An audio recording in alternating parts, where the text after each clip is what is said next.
आज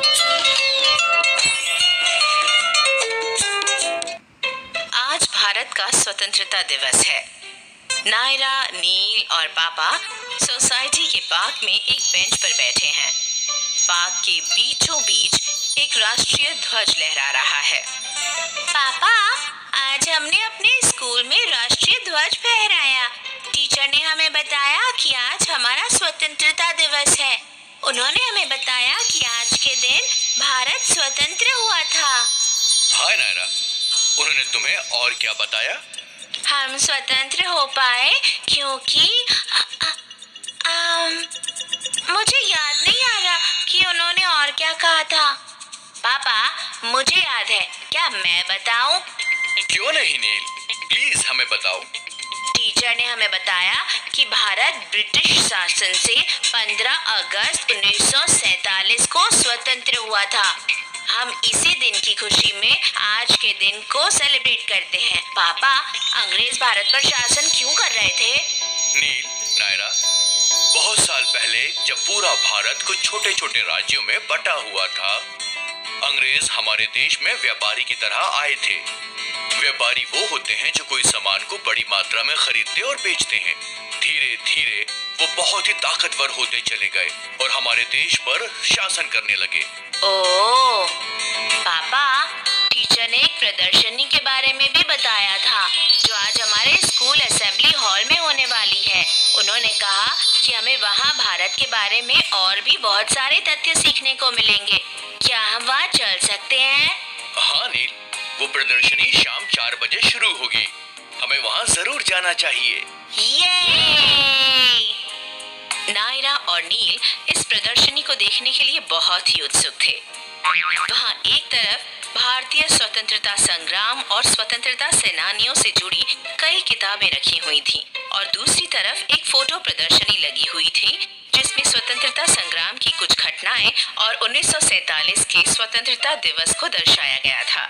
वहाँ एक मंच भी बना हुआ था जहाँ एक औरत स्वतंत्रता दिवस के बारे में कुछ बता रही थी। 15 अगस्त 1947 को अंग्रेजों ने भारत को सत्ता का हस्तांतरण किया।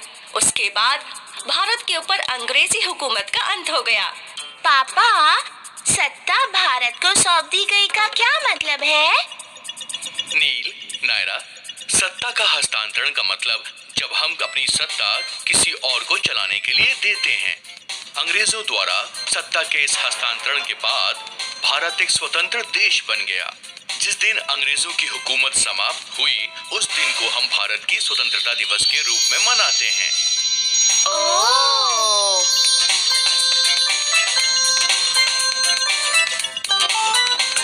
बच्चों, आपको पता है आज लाल किले पर राष्ट्रीय ध्वज कौन फहराता है? नहीं। हर स्वतंत्रता दिवस को भारत के प्रधानमंत्री राष्ट्रीय ध्वज फहराते हैं। उसके बाद वो हमारे देश की जनता को संबोधित करते हैं या करती हैं।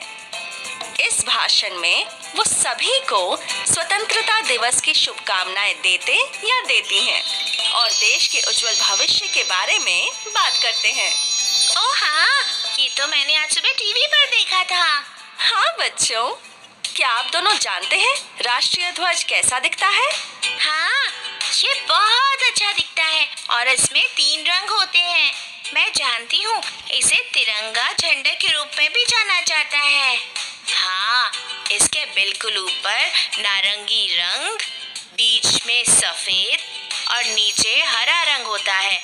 इसके बीच में गाढ़े नीले रंग का अशोक चक्र भी होता है। इसे हम भारत के प्रमुख राष्ट्रीय प्रतीकों में से एक के रूप में जानते हैं और हम सबको हमेशा इसका सम्मान करना चाहिए। बहुत अच्छे, मुझे बहुत खुशी हुई कि आप लोग स्वतंत्रता दिवस के बारे में बहुत कुछ जानते हैं। अब दर्शकों के साथ जाकर बैठ जाइए। मैं आपको बताऊंगी जब भारत 15 अगस्त 1947 को आजाद हुआ था, उस वक्त क्या हुआ था। अंग्रेजों ने भारत पर अपना शासन समाप्त किया। पंडित जवाहरलाल नेहरू स्वतंत्र भारत के पहले प्रधानमंत्री बने। उन्होंने 14 अगस्त और 15 अगस्त 1947 के बीच की रात को अपना ऐतिहासिक भाषण दिया था, जिसे ट्रिस्ट विद डेस्टिनी के नाम से भी जाना जाता है। इसीलिए कई लोग भारत के स्वतंत्रता को आधी रात की स्वतंत्रता भी कहते हैं। ओह, तब से हम लोग आज के दिन को स्वतंत्रता दिवस के रूप में मनाते हैं। आज का दिन उन सभी लोगों को सम्मान देने का है जिन्होंने हमें स्वतंत्रता दिलाई थी और जिन्होंने हमेशा हमारे दुश्मनों से हमारी रक्षा की। चलिए हम सब आज ये वादा करते हैं कि हम लोग हमेशा भारत का सम्मान करेंगे और सबके साथ अच्छे बने रहेंगे। जय हिंद। जय हिंद। नील, नायरा और पापा अब फोटो प्रदर्शनी देखने लगते हैं। वो आकर उस फोटो के सामने खड़े हो जाते हैं जिसमें पंडित जवाहरलाल नेहरू मशहूर स्वतंत्रता भाषण दे रहे हैं।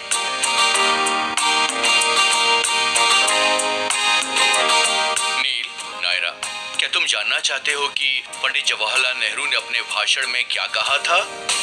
हाँ पापा। पंडित नेहरू ने कहा था, भारत ने इतिहास में बहुत कुछ सहा है, लेकिन अब भविष्य के बारे में सोचने का समय है। उन्होंने ये भी कहा कि इस दुनिया में हम सिर्फ अपने बारे में और अपने देश के बारे में नहीं सोचेंगे। इस दुनिया में हर आदमी को अच्छे भविष्य की आवश्यकता है। क्या तुम बता सकते हो कि पंडित जवाहरलाल नेहरू ने ऐसा क्यों कहा? क्यों पापा? वो इसलिए क्योंकि हमें एक दूसरे की जरूरत है। जब हम किसी दूसरे की मदद करेंगे या हम किसी से मदद लेंगे तो हर आदमी खुश रहेगा। सबसे मुश्किल काम भी आसान हो जाएगा। उन्होंने ये भी कहा कि भारत अब स्वतंत्र है, लेकिन हमें अनुशासित रहना चाहिए और गलत आचरण नहीं करना चाहिए, सिर्फ इसलिए कि हम आजाद हैं। फिर उन्होंने धन्यवाद दिया जिन्होंने भारत की आजादी में सहयोग दिया, तब भी जब ये बहुत मुश्किल था।